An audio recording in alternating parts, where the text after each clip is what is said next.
Au Bénin, le développement des arts et de la culture est de la compétence d'une agence. Créée par décret en Conseil des ministres en avril 2023, la DAC a pour mission de promouvoir l'économie culturelle et artistique dans les disciplines des arts visuels, y compris le cinéma, des arts de la scène, du livre et de la lecture. Placée sous la tutelle du ministère de la Culture, l'agence de développement des arts et de la culture couvre la production et la promotion artistique et culturelle. On comprend ainsi le rôle qu'elle joue dans l'organisation des Vodou Days, et c'est de cela qu'il s'agit en partie dans cette émission avec le premier responsable de cette agence, M. William Kodjo. Bonsoir. Bonsoir, cher ami. Merci de votre disponibilité. Chers téléspectateurs, bonsoir. Avec moi pour animer cette émission spéciale consacrée aux Vodou Days, Eric Guédeno. Eric, bonsoir. Bonsoir, Franck Arnaud. Monsieur William Kodjo, bonsoir. Bonsoir, cher et ami. merci d'être avec nous dans cette émission. On imagine qu'en ce moment, vous êtes très acculé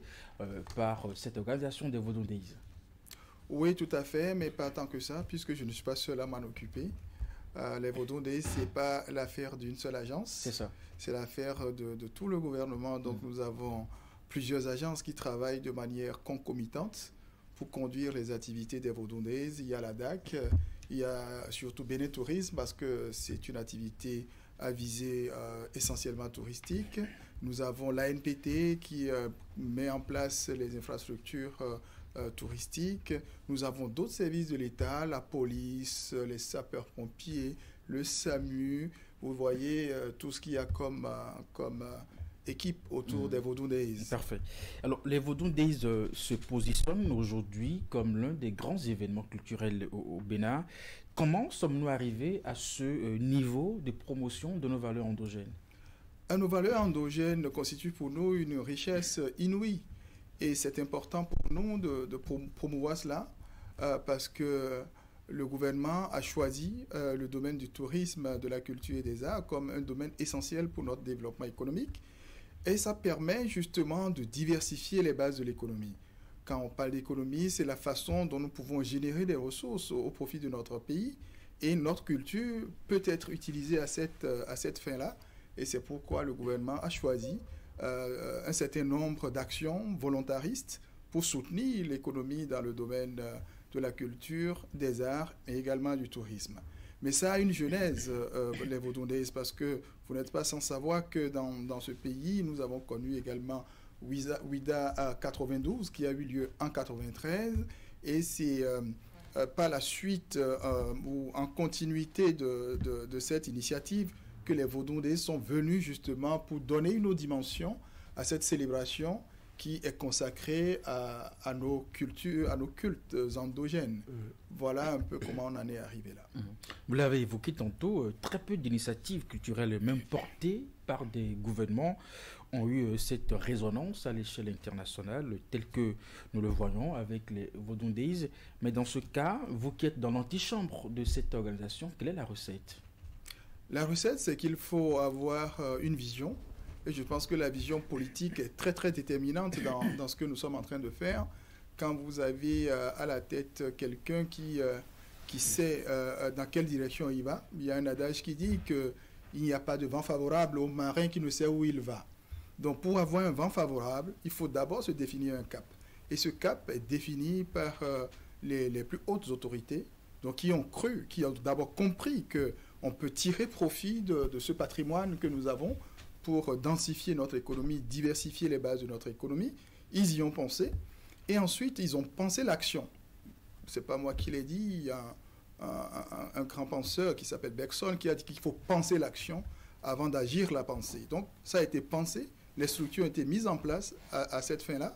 Et ensuite, pour nous autres, quand le cap est donné et que les moyens sont mis à disposition et que la stimulation nécessaire est apportée, pour nous, le reste se fait avec beaucoup moins de difficultés. Mais alors là, on a pris tout le temps pour penser, parce que Patrice Talon était là depuis 2016, et c'est seulement en 2024 qu'on a eu, et c'est venu tout d'un coup comme ça.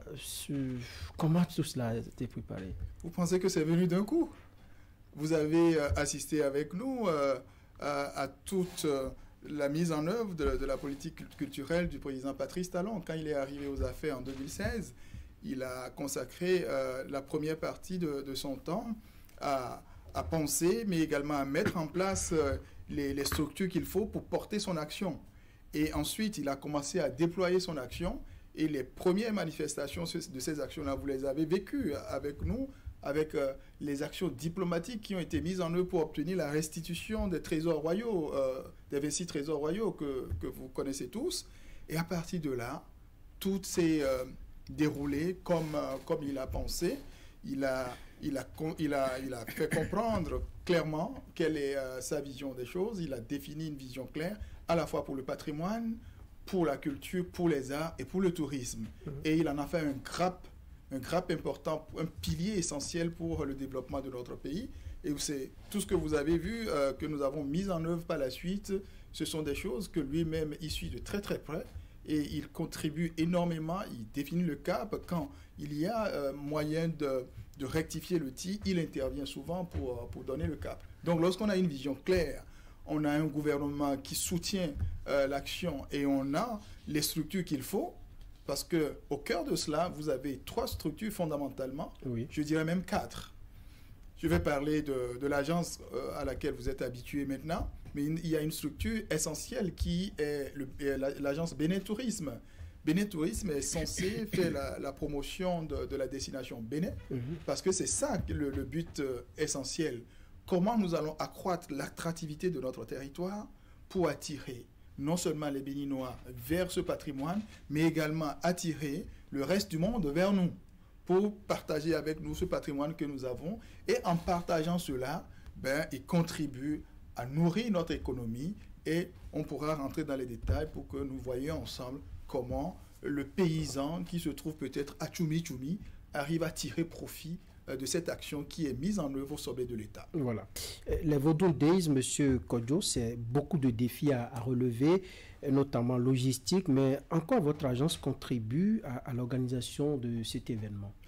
L'agence fait partie du comité d'organisation de cet événement et à ce titre apporte sa contribution en matière non seulement de réflexion, mais également en matière d'organisation, en matière de mise en œuvre d'un certain nombre d'actions et également en matière de suivi d'un certain nombre d'actions. Mais plus concrètement, le gouvernement, cette année, nous a demandé de nous concentrer sur la dimension artistique. Comme vous le savez très bien, nous avons cette année 3 jours de festivités, 3 jours de célébration. Ça commence le 9 et se termine le 11. Donc le 9 déjà, nous avons le point d'orgue de la journée du 9, qui est le concert géant. Et ce concert fait appel aussi bien à des artistes internationaux qu'aux artistes nationaux. Donc pour cela, il faut conduire toutes les opérations qui entrent en ligne de compte pour cette activité, identifier les acteurs, les interlocuteurs, signer les contrats, faire respecter les contrats, mettre en place la logistique qu'il faut pour les amener, penser à leur déplacement, à leur hébergement et travailler avec les équipes techniques pour que leurs fiches techniques soient respectées et planifier tout leur séjour du début jusqu'à la fin. Donc, cette dimension artistique est ce qui est dévolu à la DAC cette année, contrairement à l'année dernière où nous avons chapeauté toute l'opération. Cette année, c'est Bénin Tourisme qui est l'agence spécialisée. Les rôles sont mieux distribués cette année. Les rôles sont beaucoup plus distribués cette année et chacun travaille sur ce qui lui est confié, mais participe également au grand ensemble pour que la machine puisse être la plus huilée possible. Quand vous parlez de l'identification des acteurs, je voudrais prendre le volet des artistes. Nous en avons à l'échelle locale, nos artistes qui vont prester à l'occasion de cet événement, mais aussi à l'échelle internationale. Est-ce qu'il y a un canevas, des critères, n'est-ce pas, qui, comment on dit, vous permettent de faire des sélections? Absolument. Comme en toute chose, il y a des critères qui permettent de sélectionner les artistes. Déjà, ça dépend de la thématique majeure qu'on souhaite aborder au cours de cette édition-là. Et le premier critère, c'est de voir quels sont les artistes qui sont en phase avec ce patrimoine immatériel que nous avons. Donc, on doit avoir un point commun entre nous et ces artistes-là, parce que le Bénin a sa culture, mais le Bénin ne vit pas en autarcie, le Bénin s'ouvre aux autres cultures, et c'est comme ça que nous arrivons à faire un brassage. Ensuite, nous voulons voir, parce que dans ce domaine, c'est une économie qu'on appelle du type le gagnant rafle tout. C'est-à-dire, c'est l'artiste qui marche le mieux, qui attire tous les regards. C'est ainsi, ce n'est pas nous qui l'avons inventé, c'est ainsi dans cette économie-là. C'est un modèle économique qui... Donc, vous misez sur la renommée des artistes qui viennent prester. C'est important, la renommée, la qualité des productions de ces artistes-là, les artistes qui ont une actualité, les artistes qui ont eu à produire peut-être des singles dans l'année, qui ont eu à produire des albums, qui ont fait des featuring dans l'année, qui ont un certain nombre de followers, qui ont un certain nombre d'indicateurs qui prouvent que ces artistes ont également une histoire dans le monde du showbiz. Qui ont une histoire, une trajectoire qui est lisible et qu'on peut facilement associer à notre événement. Donc, ce sont des critères importants qui sont brassés par le comité qui sélectionne les artistes, et tout cela est évidemment chapeauté par les plus hautes autorités du pays. L'année passée, pour la première édition, on vous a reproché de n'avoir pas fait suffisamment de la place pour des artistes béninois. Cette année, on a remarqué quand même un nombre assez considérable. Est-ce que vous avez pris justement cette observation à votre charge pour changer le tir cette année ?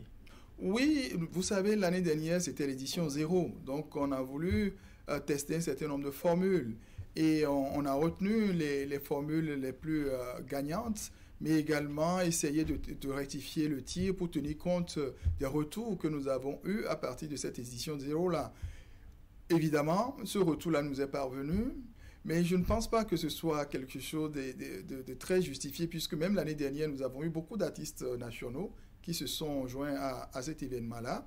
Cette année, nous avons fait le choix de faire venir quelques groupes, deux groupes essentiellement, deux groupes emblématiques. Un groupe qui est venu de loin, qui est venu des Antilles, Kassav, que si je vous fais un affront, si je dois vous introduire Kassav. Toufan également, je pense que nous connaissons tous ce groupe-là ici. Donc ce sont des groupes qui ont des attaches avec le Bénin et qui aujourd'hui ont une actualité et qui ont un public qui s'intéresse également à ce que nous proposons à travers les Vodou Days. Donc cette année, nous aurons Kassav, qui est déjà à Cotonou depuis le 6 au soir. Oui. Et nous avons Toufan qui nous rejoint le 8 janvier pour que le concert ait lieu le 9. Et d'autres artistes qui sont basés au Bénin sont également mobilisés pour cette activité. Justement, et puisque vous avez commencé par citer l'arrivée des délégations étrangères, on va faire un tour à la régie pour voir justement en image après la troupe Bahia de Salvador du Brésil et son ballet folklorique. Le légendaire groupe de musique Kassav a rallié Cotonou dans la nuit de ce lundi 6 janvier. Tête d'affiche des concerts au programme de la deuxième édition des Vodou Days. Ces artistes que l'on ne présente plus ont été accueillis à l'aéroport international Cardinal Bernardin Gantin pour le cadre par les cadres du ministère du Tourisme, de la Culture et des Arts. Ça va être chaud. Promet le groupe Kassav au public. Et puis justement à quelques jours des Vodou Days, l'aéroport international Cardinal Bernardin Gantin de Cotonou se met aux couleurs de l'événement. Vous le verrez tout à l'heure.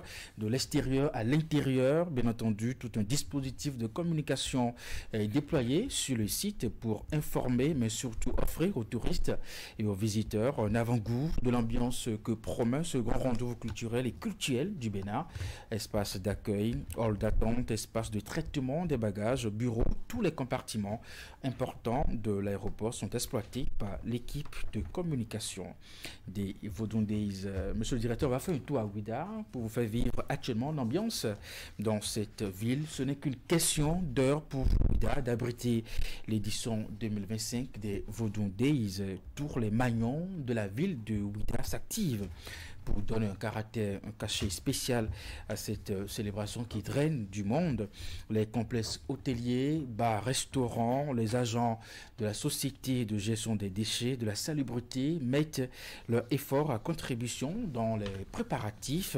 C'est ce que vous allez voir dans ce reportage signé Teddy Goudalo, Jocelyn Barigard. Avec le concours des agents de la Société de gestion des déchets et de la salubrité SGDS, Ouida fait peau neuve pour vivre une fois encore des moments palpitants des Vodou Days. L'édition 2025 s'annonce à pas de géant et déjà ce tronçon de Djegbadi qui donne accès à la porte du non-retour présente un aspect attrayant.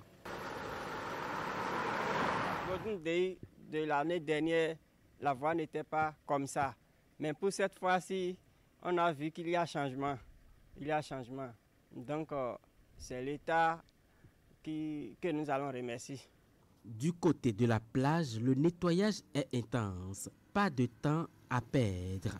Les jours s'égrènent et Ouida doit être propre pour accueillir ses visiteurs. L'arène Vaudou, presque achevée pour abriter les Vodou Days, va donner un caractère spécial à cette célébration des arts, culture et spiritualité. Nous allons réhabiliter et préserver et révéler au monde ce qu'est véritablement le vaudou et les Vodou Days vont y contribuer. Les Vodou Days ne sont pas une date isolée dans l'année. Les Vodou Days viennent soutenir toute une politique, toute une cohérence qui commence par la route des couvents vaudou. Ouida va héberger 5 couvents vaudou de la route des couvents vaudou, qui est un parcours touristique. Les complexes hôteliers et bars-restaurants s'activent également pour offrir un environnement et des mets sains aux étrangers. Ce responsable d'hôtel nous a fait savoir en off que toutes ces chambres sont déjà réservées pour la période. Cette discussion avec ses collaborateurs paraît donc pour lui très capitale pour bien accueillir les touristes. Du côté sanitaire, le contrôle, ça va se faire à chaque fois comme ça. Donc c'est la poussière. 5 minutes à 10 minutes déjà, la poussière se pose. Tous nos visiteurs doivent être bien accueillis. Et l'accueil, déjà, c'est à partir également de l'hébergement, là où ils vont loger, c'est très important. Les festivités des Vodou Days se déroulent les 9, 10 et 11 janvier 2025. Plusieurs lieux emblématiques de la ville de Ouida, tels que la plage, le fort français, la forêt sacrée de Kpassé, place Maro, couvent Vaudou et le temple des Pitons seront très animés. Environ 200 000 visiteurs sont attendus. Vous attendez plus ou moins, ce qu'a dit le reporter? L'année dernière, nous avons enregistré à peu près 100 000 visiteurs. Il est normal que nous pensions à en avoir un peu plus cette année. Donc, c'est un objectif qui me semble atteignable. C'est-à-dire que pendant cette période, comme je vous le disais dans nos discussions avant même de monter sur ce plateau, c'est Vodou Days ou rien? Absolument, parce que c'est important. Cette année, vous allez constater que nous avons 2 jours fériés consacrés à cet événement-là, parce que c'est important pour nous de mettre en valeur ce patrimoine que nous avons. Ce n'est pas tous les pays qui ont ce que nous avons là. Je connais des pays qui drainent du monde avec très peu. Des pays qui ont juste des plages et qui s'en sortent avec un taux de fréquentation assez élevé et qui créent une économie à partir de cela. Rien que du balnéaire. Nous, on a ça aussi. Nous avons du balnéaire aussi, qui se met en place au niveau d'Avlekété et aussi au niveau d'autres endroits. Nous avons du culturel. Et ça en fait partie, les Vodou Days. Nous avons également du tourisme d'affaires. Sofitel a été lancé dernièrement, vous avez vu. C'est orienté vers le développement du tourisme d'affaires. Nous avons la chance également d'avoir de la faune dans le nord. Donc, le tourisme de safari, le Bénin n'est pas réputé en matière de tourisme de safari, mais ce que nous avons au niveau de nos parcs cynégétiques n'ont rien à envier avec ce que l'Afrique du Sud, avec ce que le Kenya, avec ce que le Zimbabwe, pour ne citer que ceux-là, possèdent en termes d'espèces, nous pouvons également tirer un parti de cela.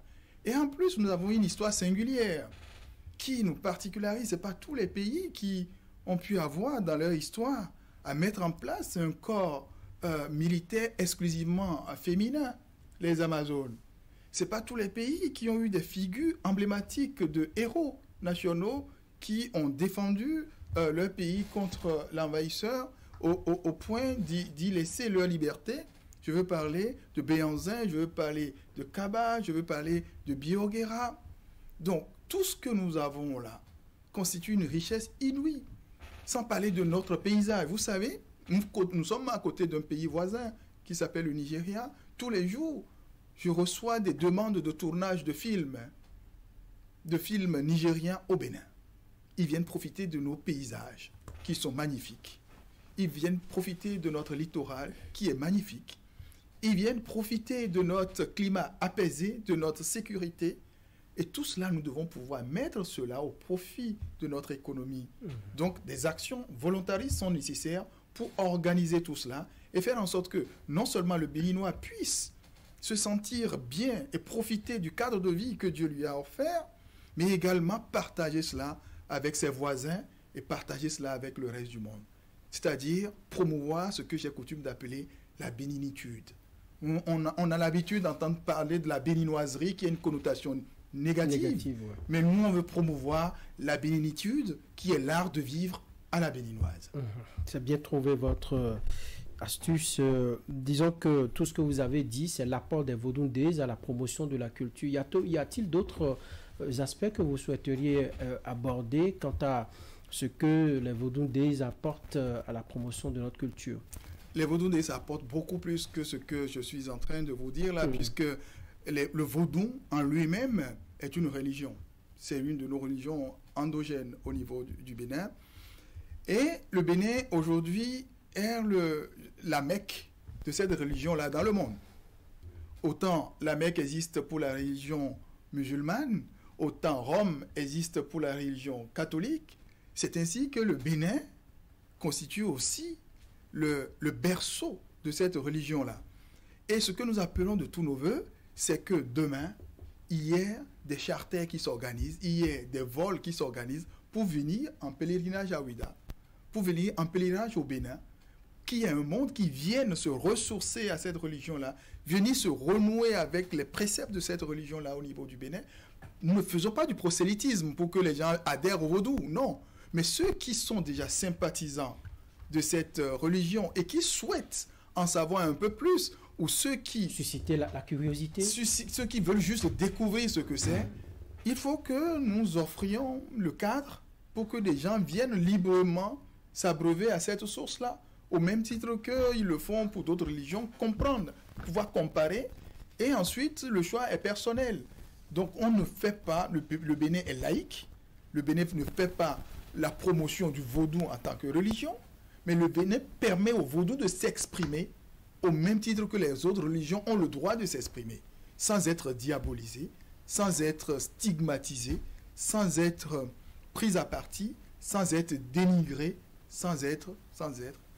Je veux croire que les Vodou-Ndés constituent, disons, un projet vraiment futuriste, parce qu'avec ce que vous dites, est-ce qu'on finira par... Est-ce que Ouida ne va pas exploser un jour, vu un peu l'espace qu'il y a là-bas? Est-ce qu'on pourra contenir tout ce monde dans la longue? Mais Ouida ne va pas exploser puisque c'est un flux qui circule. Les gens viennent découvrir. C'est un peu comme de l'eau qui coule. Ça ne stagne pas. Ça vient découvrir et ça repart. Donc, on enregistre des flux qui viennent visiter parce que Ouida est appelé à devenir ce que nous appelons une cité-musée. Ce n'est pas que le vaudou qui va intéresser les gens à Ouida. Nous avons la chance ou la malchance d'avoir été mêlés également au trafic de la traite négrière. Et il y a des vestiges de tout ça qui existe à Ouida. Et nous avons nos frères qui sont de l'autre côté de l'Atlantique, qui sont intéressés par ça. Donc nous offrons également le cadre pour que les gens viennent se ressourcer à cela aussi. Donc Ouida, ce n'est pas que le vaudou. Ouida, c'est aussi le mémoriel. Vous faites bien d'évoquer le caractère laïque du Bénin, puisque autour de cette organisation, il y a quelques critiques. Parce qu'on voit l'État s'investir vraiment dans l'organisation des Vodou-Ndés. avec le tourisme religieux, on se pose la question, est-ce que l'État ne prend pas parti pour une religion en défaveur des autres? C'est une question qui se pose. J'ai répondu en partie à cette question-là tout à l'heure et je peux vous garantir que l'État s'intéresse au même titre aux autres confessions religieuses. Je peux vous donner quelques exemples. Vous savez que chaque 25 décembre, il y a un pèlerinage qui s'organise à Sémin pour nos frères du christianisme céleste. Absolument. L'État intervient pour les assister également à mieux organiser cet événement-là, pour le rendre plus attractif, pour le rendre plus sûr. Ça draine aussi du monde. Ça draine aussi du monde. Les gens viennent du Nigeria, de Centrafrique, de partout. Donc l'État s'intéresse à ça aussi. Il y a une équipe dédiée qui appuie le comité d'organisation de ce pèlerinage. Ça a été fait cette année. Ça a été fait cette année. Ça a été fait l'année dernière. Voilà. Ça a été fait cette année également. Enfin, la dernière édition. Absolument, en décembre passé. En décembre passé. Pareil pour le pèlerinage qui s'organise à Dassazoumé pour les catholiques. Je peux vous dire qu'il y a une équipe qui est déjà désignée pour accompagner les prélats aussi dans l'organisation de cet événement. C'est pour vous dire que l'État est laïque, mais c'est le rôle de l'État de permettre l'expression de la foi. Vous savez que lorsqu'on voit par exemple le chef de l'État se déplacer dans un événement, dans l'organisation d'un événement à ce genre d'occasion, c'est beaucoup de signification. Disons à Dassazoumé ou à Sémin, le chef de l'État n'y est souvent pas. Moi, je ne maîtrise pas l'agenda du chef de l'État. Vous savez, le chef de l'État a plusieurs choses à son agenda, mais je puis vous dire qu'il a à cœur de s'intéresser au développement, à l'expression de la foi de tous nos concitoyens, quelle que soit leur confession, que ce soit des musulmans, que ce soit des chrétiens catholiques, que ce soit des chrétiens apostoliques, que ce soit les chrétiens christianistes, et j'en passe. Il s'intéresse à tout cela et veut que tous les citoyens aient la possibilité d'exprimer leur foi en toute quiétude sans avoir à être blâmés, taxés de X et taxés de Y. Alors, c'est vrai que nous sommes déjà dans l'effervescence de cette célébration. On en parle comme si c'était tout ce que le Bénin attendait, n'est-ce pas, les Vaudouindés, pour la promotion de sa culture à l'échelle internationale. Alors, qu'est-ce qu'on fait pour la promotion des autres cultures? Le Bénin est riche et varié, sont 17 communes, il n'y a pas que Ouida. Nous avons Kitou avec les masses galédais, nous avons le Téké dans le nord, bien d'autres cultures variées, Tangueta également. Dans la Takora. À Dassa, nous parlons plus avec le Boumbé. Qu'est-ce qu'on fait pour les autres cultures? Les Vaudouindés, il faut comprendre que, par le mot, le vocable vaudou, nous voulons désigner, c'est un thème générique, pour désigner toutes nos croyances et nos cultes endogènes.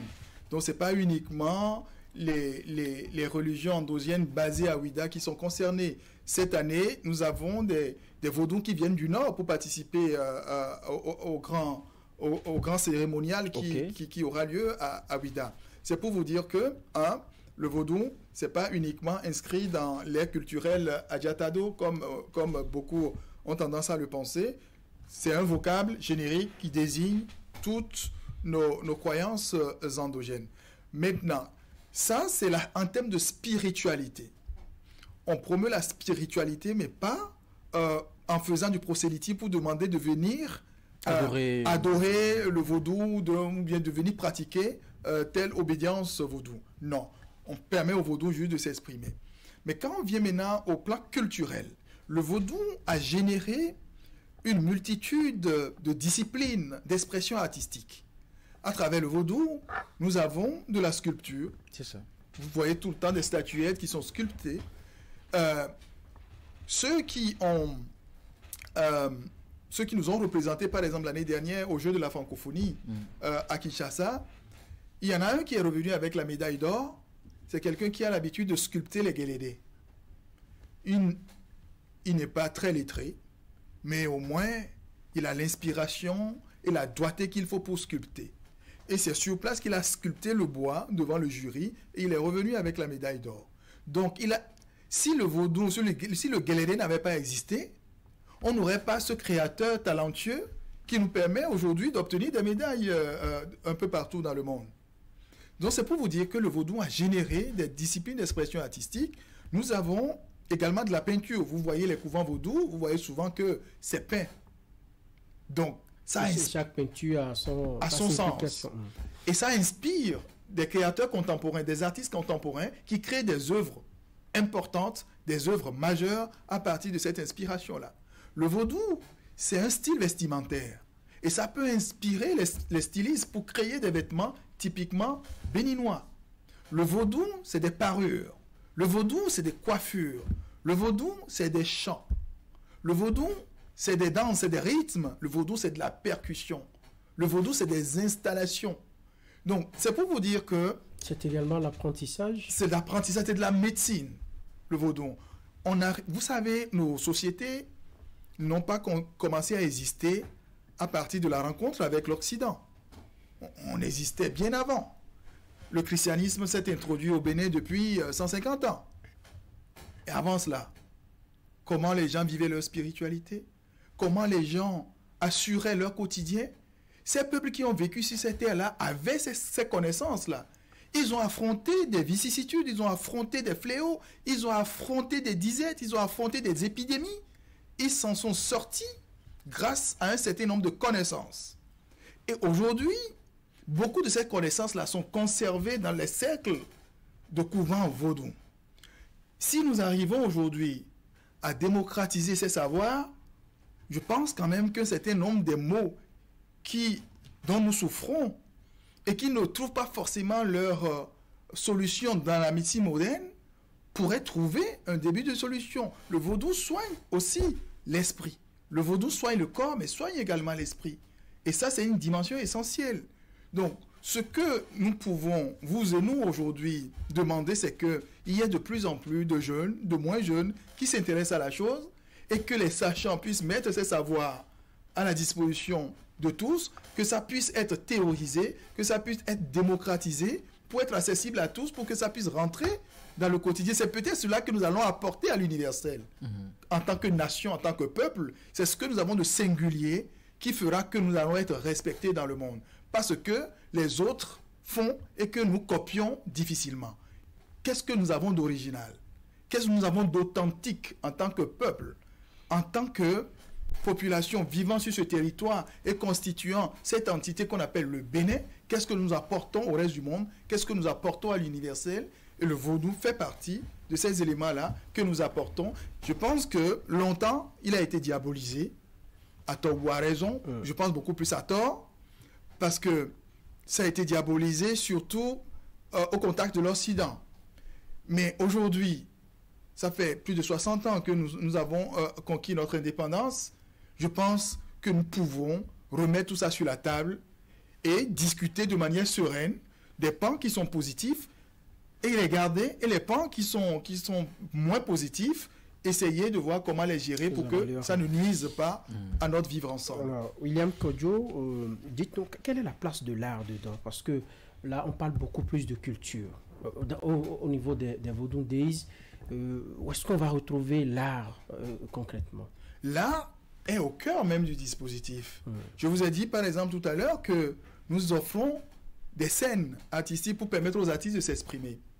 Nous avons, en dehors du grand concert du 9, nous avons un spectacle de percussion qui va être organisé le 10. Et ça, c'est exclusivement des artistes béninois qui vont se produire sur la plage de Ouida, qui vont nous tenir en haleine jusqu'à 3 heures du matin. Et le 11, c'est-à-dire le samedi, on va procéder à l'inauguration de l'arène de Ouida. Un spectacle est également prévu là. Et là, c'est beaucoup plus du culturel. Alors que pour le 9 et le 10, nous avons de l'artistique essentiellement. Le 11, nous aurons beaucoup plus de culturel parce que vous connaissez le Daweti. Qu'est-ce que c'est? Ici, on pose des questions. On en a une petite idée, mais c'est bien de le dire, vous, aux téléspectateurs, de nous expliquer. Étant donné que c'est vous, les professionnels de l'information, j'étais convaincu que vous avez pu faire les recherches sur ce... Peut-être qu'on ne trouverait pas les mots justes pour le dire, mais nous, on a notre petite idée de la Bien sûr, on sait, puisque plus jeunes, on s'amusait à ça, on fuyait dans les quartiers, voilà. Très bien. À aller suivre ces manifestations. Ces manifestations. Donc, ce sont des pratiques culturelles que nous avons. des bambous longs de 12 mètres et quelqu'un danse au bout du bambou là-bas, tout seul, sans des harnais, sans rien du tout. Donc, ça, c'est typique. C'est typiquement béninois. Ça, c'est à nous. Donc, nous avons cet art-là. Nous l'avons. Et nous voulons le partager avec le reste du monde. Nous avons également les egungun. Vous voyez comment, quand le egungun sort, vous voyez déjà ses accoutrements, c'est de l'art. Tout est art sur le egungun. La façon dont... On pense au couturier qui a agencé tout cela. Vous pensez que c'est n'importe quel couturier qui peut le faire? Oui, enfin, c'est pourquoi je dis... Des initiés. Voilà, c'est sacré. Ils viennent de l'au-delà avec ce vêtement-là. Pour venir partager quelques instants avec nous, les vivants ici. Donc c'est ainsi que nous les acceptons. Nous aurons plusieurs ateliers d'art autour de l'événement. Oui, il y a plusieurs activités qui sont prévues. Et ces activités-là s'étalent du 9 jusqu'au 11. Il y aura des animations dans la ville de Ouida. Il y a 6 places qui sont concernées. La forêt sacrée de Passé va connaître une effervescence en matinée comme dans l'après-midi. Il y a le fort français également qui va être animé par les vaudous masqués. Je veux parler des Angbeto. Il y a la place Maro qui va être également animée par les vaudous masqués et Gungun. Il y a l'esplanade du Piton qui va également connaître une effervescence. Il y a le couvent Sakpata qui cette année, qui est une innovation. L'année dernière, le couvent Sakpata n'avait pas accueilli d'animation, mais cette année, ça va être le cas. Et il y a le couvent éphémère Mamie sur la plage qui va être également animé. Donc, vous aurez des activités un peu partout dans la ville pour permettre à chacun d'en avoir pour son goût. Vous avez évoqué tantôt l'inauguration de l'arène. L'arène sera dédiée à quoi quand nous ne serons pas en période de Vodou Days? Il y a pas mal d'activités qui peuvent se prêter aux activités à l'arène. L'arène est là pour accueillir des activités culturelles essentiellement. Donc quand on n'est pas en période de Vodou Days, il y a 10 000 activités qui peuvent être organisées au niveau de l'arène. C'est destiné à accueillir du public, à accueillir des activités drainant du public. Donc, je pense que c'est une très bonne chose d'avoir cette infrastructure-là. Vous savez, j'ai l'habitude de dire que la culture, c'est composé de plusieurs filières économiques. Et c'est l'ensemble de ces filières économiques qui constituent le secteur de la culture. Donc, certaines de ces filières-là ont besoin d'espaces où l'offre rencontre la demande. Un peu comme si vous voulez, par exemple, acheter du pain, vous irez à la boulangerie. Si vous voulez acheter des condiments, vous irez au marché. Donc, le marché est là pour permettre à l'offre de rencontrer la demande pour que les transactions se fassent. Dans le domaine de la culture, c'est pareil. Les professionnels de la culture portent des activités, portent des projets, et ils ont besoin d'un lieu pour aller exprimer cela et permettre au public de venir consommer ces produits-là. Donc l'arène est typiquement un endroit où l'offre culturelle peut rencontrer une demande culturelle et des transactions vont se faire pour générer une économie.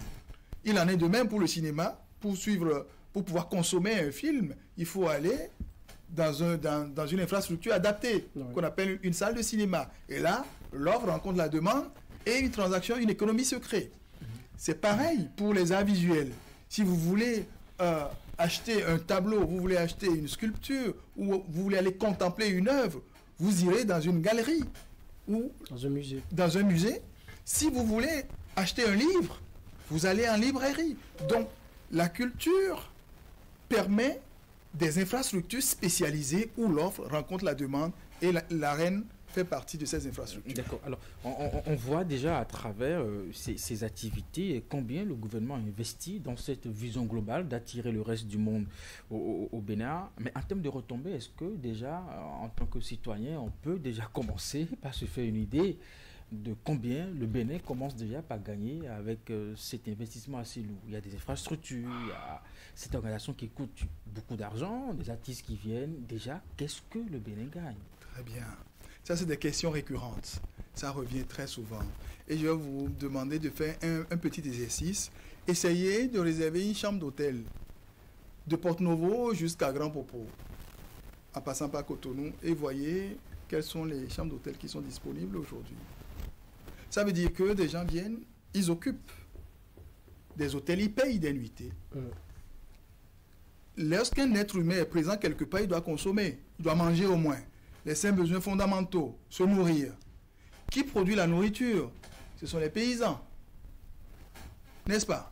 Donc ça veut dire, en prenant que ce cas-là, les gens qui viennent doivent manger. Les paysans ont la possibilité d'écouler leurs produits pour que ces gens-là puissent manger. Rien que ça déjà. Sans parler des autres aspects. Ils doivent se déplacer. Donc pour ça, il faut consommer du carburant. Et vous savez que sur chaque produit consommé sur le territoire béninois, il y a ce qu'on appelle la taxe sur la valeur ajoutée que chacun paye. Vous et moi, nous payons. Même en achetant du pain, nous payons. Donc sur chaque élément que chacun vient consommer dans le pays, le Bénin gagne quelque chose. Donc, il faut avoir une vision holistique de la chose et non voir de manière microscopique qu'est-ce qui rentre. Mais lorsqu'on va faire le compte, vous allez voir. J'ai l'habitude de dire, j'ai eu peut-être la chance de vivre dans un pays fortement touristique, de faire une partie de mes études là-bas, l'île Maurice. Ils n'ont que le balnéaire comme attractivité. Et il y avait un homme d'affaires qui vendait de la confiture. Et il vendait, à un mois donné, ça ne marchait plus. Mais il avait importé tellement de pots de confiture qu'il ne savait plus quoi en faire. Et il a commencé à décorer les pots et a écrit dessus l'air pur de l'île Maurice. Pot vide. C'est écrit dessus air pur de l'île Maurice. Il vendait ça aux touristes 5 fois plus que le pot plein de confiture.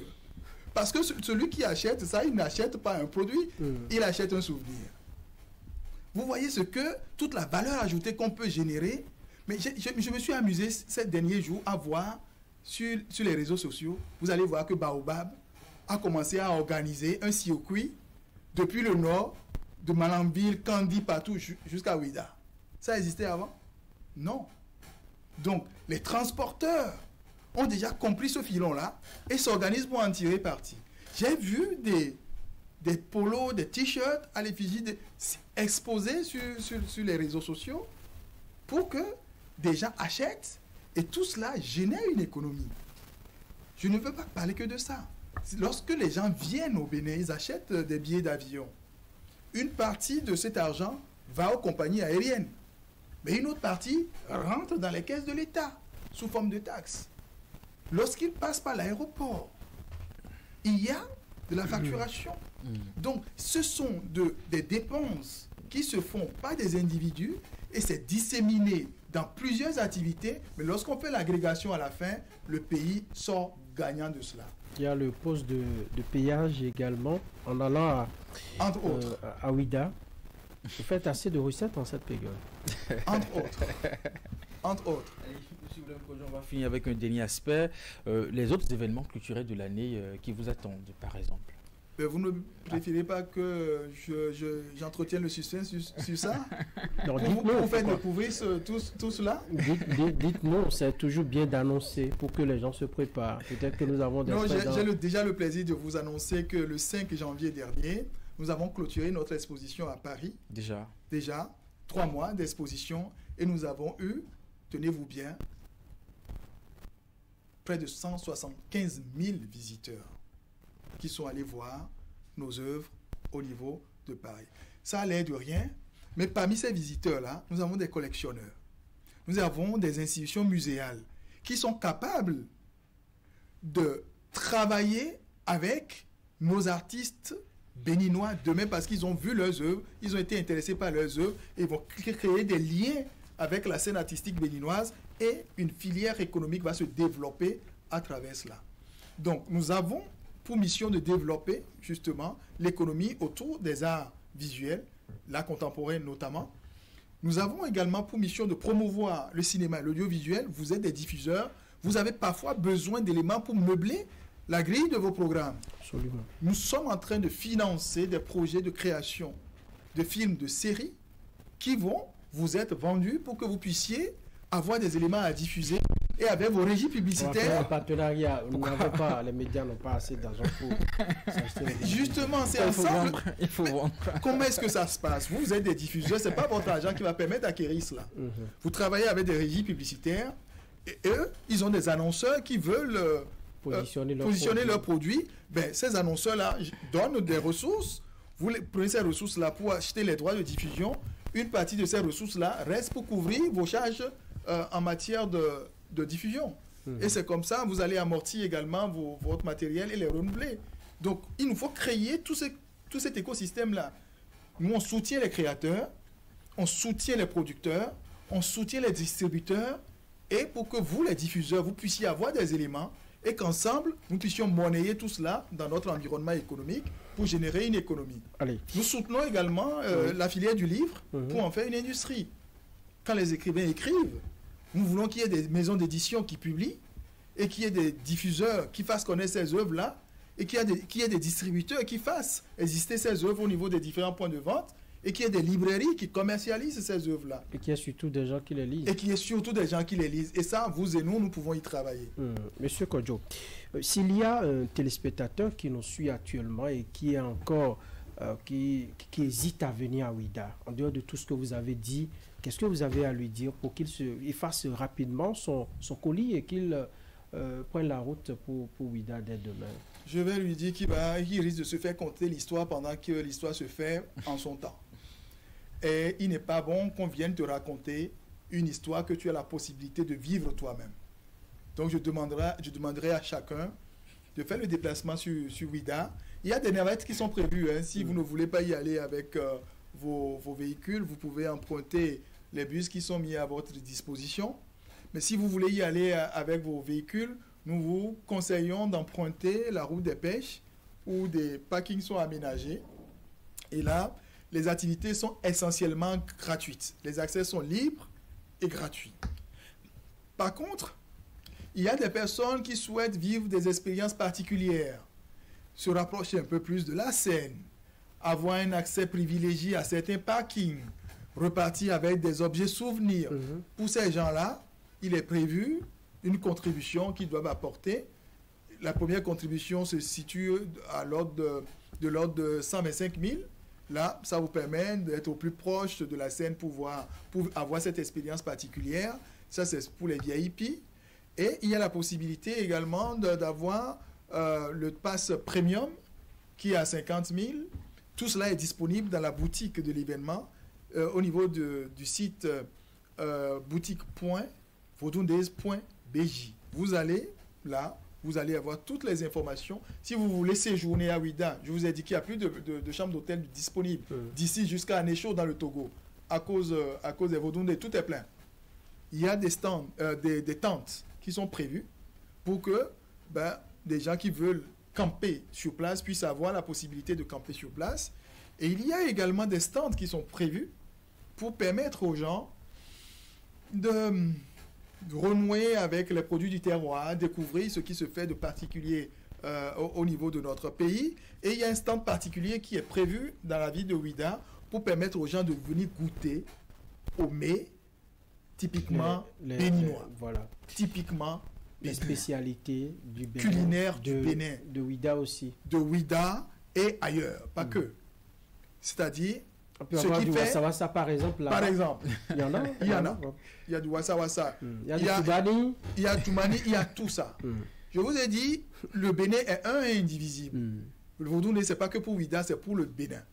Et ce qui se fait à Ouida se fait pour tout le Bénin. Ouida n'est que le point de cristallisation de cette politique volontariste que le gouvernement met en place dans ce domaine. On va faire un dernier exercice avec vous avant de conclure cette émission. Il y a tellement d'activités autour des Vodundaise. Si on vous demandait de choisir une seule, n'est-ce pas, à vivre dans cette période, ce sera laquelle? Tout. C'est pas possible. C'est bien possible. Ça ne dure que 3 jours. Prenez les vacances. Prenez les vacances et circulez. Pourquoi vous ne voulez pas goûter à tout et vous voulez vous concentrer uniquement sur un aspect? Vous avez toute une sorte de florilège d'activités il faut expérimenter chacune de ces activités. Ah, tiens, ce groupe qui était là l'année passée, qui a suscité autant, j'ai vu des vidéos circuler, on a dit, mais ils sont encore là, Ouida cette année, c'est vrai, ils sont invités. Vous les avez écartés, pourquoi? On les a écartés, quel groupe?